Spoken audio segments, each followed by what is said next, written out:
Number 4. Finish off. It's been such a long day of hiking. Yeah, we covered some serious ground. I loved every moment. The scenery, the fresh air, the exercise. Before we head home, let's finish it off with a nice picnic by the river. We can finish off the hike with a picnic. To complete the final part of something. She decided to finish off a long week of work with a good book.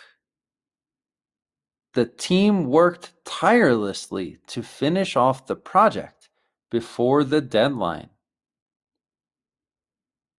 He finished off his dinner with a sweet dessert. Hey everyone, it's me, John. Yep, same guy. If you want to improve your phrasal verb vocabulary or study with me privately, the links are in the description.